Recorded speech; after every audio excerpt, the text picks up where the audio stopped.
guys, I'm Sally with Owl Crate Jr. and I'm here with a middle grade book haul. There have been so many incredible books that have come out late last year and early in 2018, and I wanted to share them all with you, so let's get going. The first one on my list is The Book of Boy by Catherine Gilbert Murdock. This one says that it is about a boy named Boy with a hump on his back, a mysterious past, and the tendency to talk to animals. So because of this talent, Boy is taken in as a servant and is taken on an epic quest across Europe. So if you are into medieval stories and adventures, I think you'll like this one. This one comes out in early February. Next up is Legends of the Lost Causes by Brad McLelland and Louise Sylvester. I spoke to the publishers about this one, and they are recommending 10 to 14 instead of 8 to 12 for this one because it is a little bit scary, but it's been described as Little House on the Prairie meets The Walking Dead. Enough said. This one comes out in February. Next up is The Serpent's Secret. This is the first book in a brand new series by Sayantani DasGupta. So it's all based on Indian mythology, and we have our main character on her 11th birthday wakes up and her parents have been kidnapped, and it turns out that she has to go into another dimension because she is a demon slayer, so she has to go rescue them.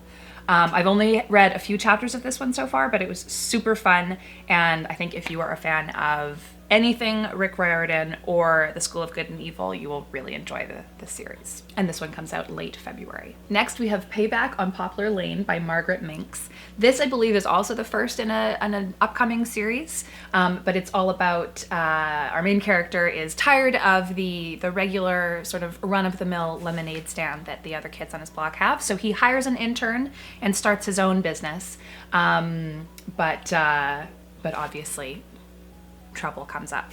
So it's multi-perspective, and it's got lots of fun like business tips throughout it. So it's sort of like Shark Tank for kids. But yeah, if you know the Lemonade War series by Jacqueline Davis, I think you will absolutely love this. And yeah, just like a fun contemporary story. Next, we have A Pup Called Trouble by Bobbie Pyron.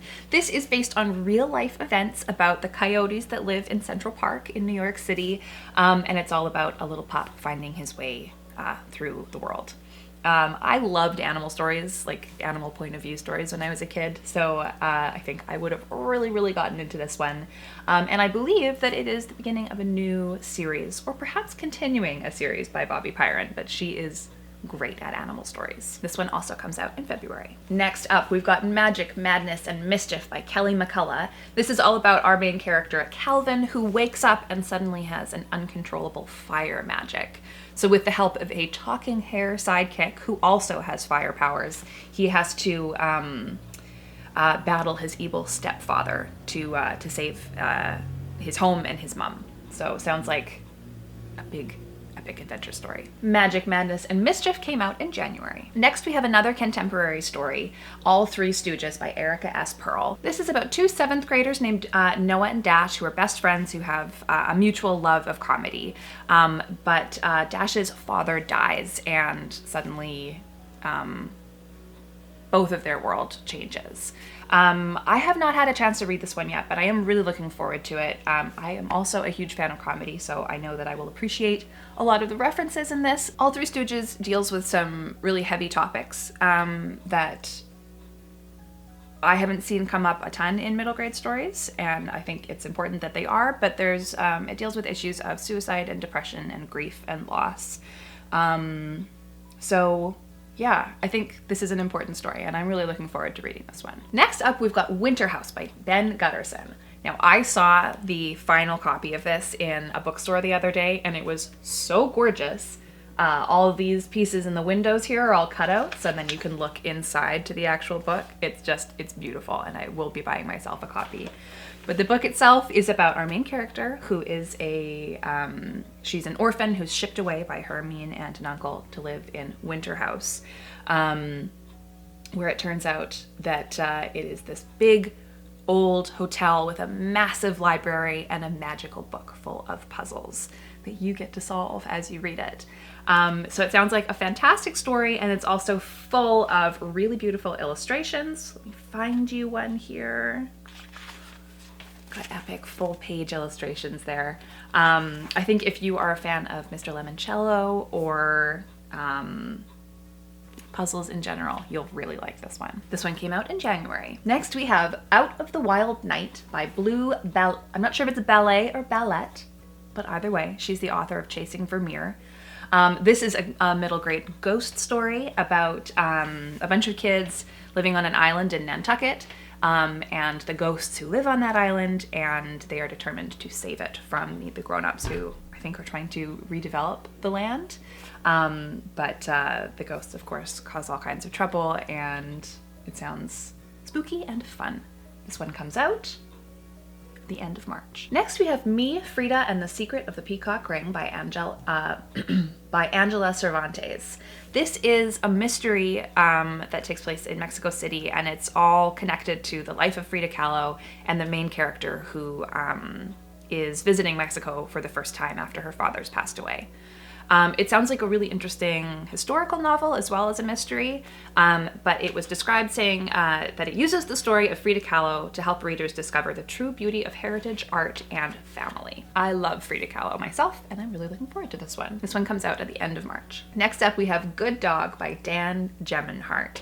This one, just the description of it makes me want to burst into tears. It's about a dog who passes away but can't pass on to the afterlife until he makes sure that his boy in the real world is safe. Ugh.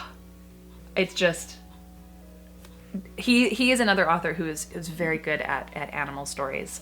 But I think if you are a fan of A Dog's Purpose or The Incredible Journey or just dogs in general, this is the one for you. This one also comes out at the end of March. Next we have The Elephant Thief by Jane Kerr. So this is all about a young pickpocket who accidentally buys an elephant at an auction, and then a zookeeper hires him and he has to ride this beautiful elephant all the way from Edinburgh to Manchester in a week.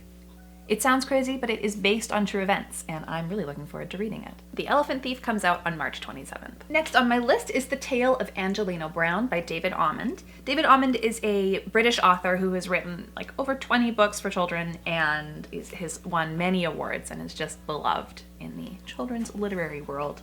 So I'm quite looking forward to this one.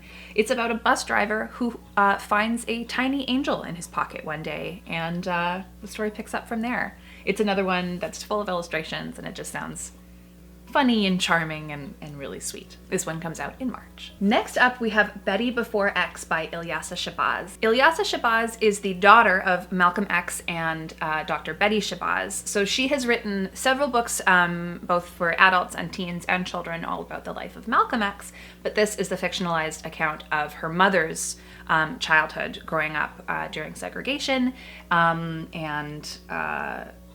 and all of the activism she did, even starting as a child. Dr. Betty Shabazz was also a pivotal person in the civil rights movement, and I'm really looking forward to hearing more about her life. This one came out in January. Next, we have The Train of Lost Things by Ammi-Joan. This one is all about our main character named Marty, whose father is terminally ill. And when his favorite gift that he's ever received from his father, this very cool jacket covered in patches, goes missing, his dad tells him a story about the train of lost things, which is a train where all of the things you've ever lost end up. So Marty finds out that this train is actually a real train and goes off to find it. And it just sounds like this really heartbreaking, beautiful story. It's been compared to like a similar feel to Bridge of Terabithia, which, you know, make sure you have a handkerchief with you.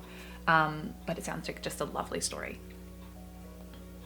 This one comes out in March. Next, we have another journey story set on a train. That is The Last Grand Adventure by Rebecca Behrens. This is all set during the summer of 1967. So our main character and her grandma go off on an adventure because her grandma is convinced that her long-lost sister is Amelia Earhart, and she wants to go find her. Rebecca Behrens also wrote Summer of Lost and Found, if you're familiar with that one, and she's really great at like blending historical fiction and realistic fiction together. So if that is your cup of tea, then definitely pick this one up. This one comes out in March.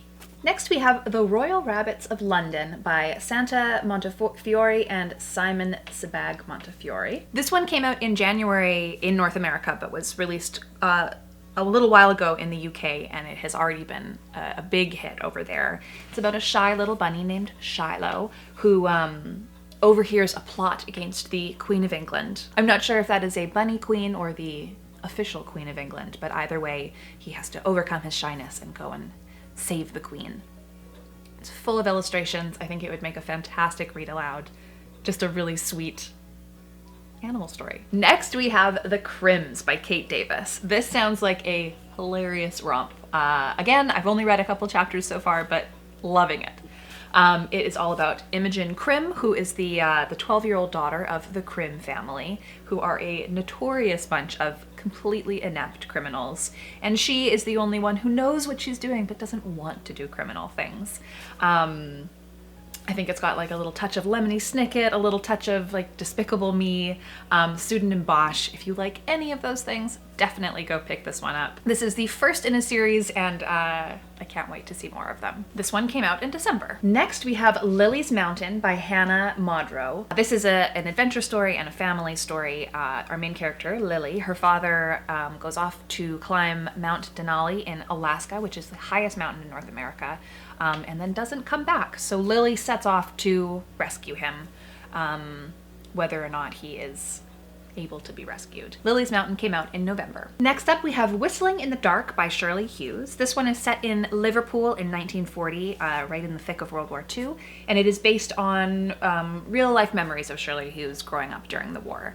I love historical fiction, particularly World War II stories, and this one just sounds really beautiful.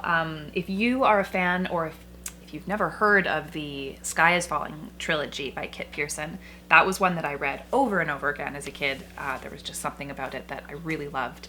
And I think if you like those, or if you're interested in historical fiction in general, you will definitely enjoy this one. This one also came out in November. Next, we have The Parker Inheritance by Varian Johnson. So our main character, Candace, finds a letter in this story, and it's full of clues that talk about the history of the town, and it may clear her grandmother's name, who had to leave town in disgrace decades ago.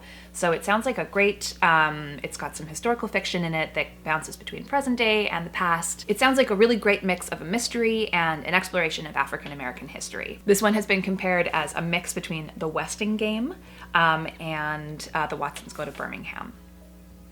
I'm really looking forward to it. It comes out in March 27th. Next, we have Sneak Thief by Fate Harkey. This one sounds really interesting. It's got a touch of magical realism to it, but it sounds like it's really based in an interesting contemporary family story. So the main character, Hush Cantrell, sort of fends for herself. Her mom is maybe not in the best situation to be parenting. But Hush kind of takes things into her own hand, but she gets caught borrowing sort of one too many things, and is sentenced to go work in this nursery rather than going and spending some time in juvenile detention. So Hush learns as she's working in this nursery that she has a gift for feeling and taking away other people's pain.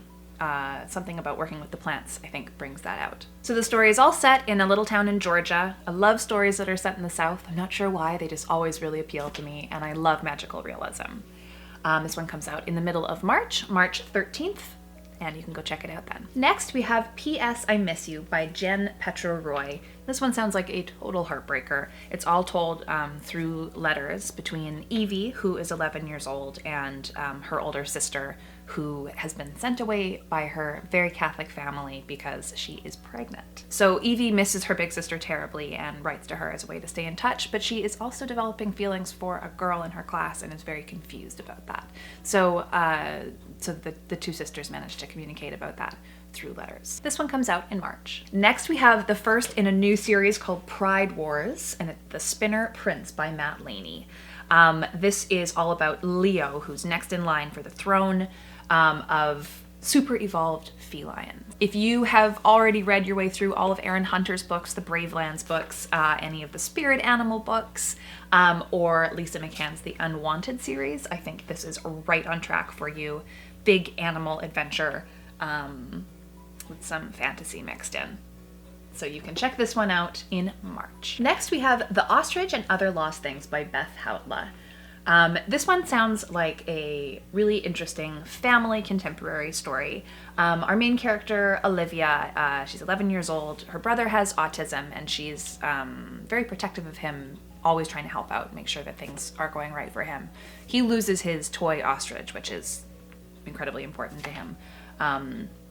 And sort of things start to go off the rails with her family. So Olivia's parents are often quite wrapped up in making sure that her brother is okay.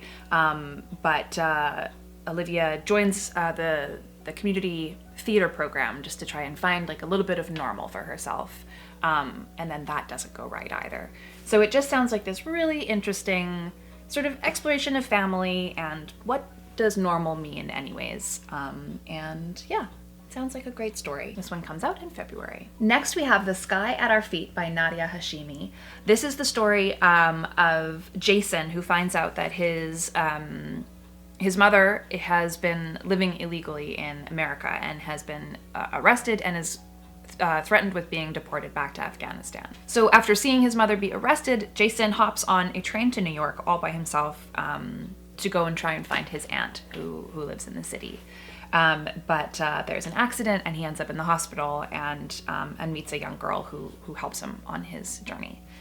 This is an Own Voices book and definitely a timely contemporary story. You can pick this one up in March. Next up, we have The Science of Breakable Things by Ty Keller. This is another story that deals with family and depression. So our main character, Natalie, her mother is suffering from depression, and she has taken it upon herself to solve this problem. The actual problem she's supposed to be solving in her science class is how to build an egg drop that won't drop the egg. But she's not concerned with that at the moment. This one's been compared to The 14th Goldfish, The Thing About Jellyfish, and Fish in a Tree. All fish titles. I'm not sure why that happened, but it sounds like a really beautiful story. This one comes out in March. Next, we have The Mad Wolf's Daughter by Diane Magris. This is a medieval story set in the Highlands of Scotland. So, a band of invading knights come and steal away Drest's whole family, including her father, who is the Mad Wolf. And it's up to her to rescue them. If you enjoyed the movie Brave and you like an epic quest, I think you'll like this one. It comes out in March. And finally, we have The 1111 Wish by Kim Tong-sik. This is all from the point of view of a girl who moves to a brand new school. She's a total math whiz, but doesn't quite have a grasp on the social aspects of school, but she's decided that she's gonna just reinvent herself at this brand new school, and it doesn't quite go as planned. But she finds an enchanted clock that can grant wishes, and then that doesn't quite go as planned either. So it sounds really funny and a very relatable story about just trying to fit in anywhere you can, and having it go off the rails. If you are a Wendy Mass fan, a Sarah Malinowski fan, I think this is definitely going to be a good fit for you, and you can pick it up in February. So that is just the tip of the iceberg of what is coming out in middle grade in 2018. I would love to hear if you're going to add any of these to your TBR pile, or if you've read any of them already. I always love to know what you think. If you like this video, give it a big thumbs up. You can subscribe for more videos every Wednesday and Saturday from Owl Crate. Happy reading, and thanks for being awesome. Bye!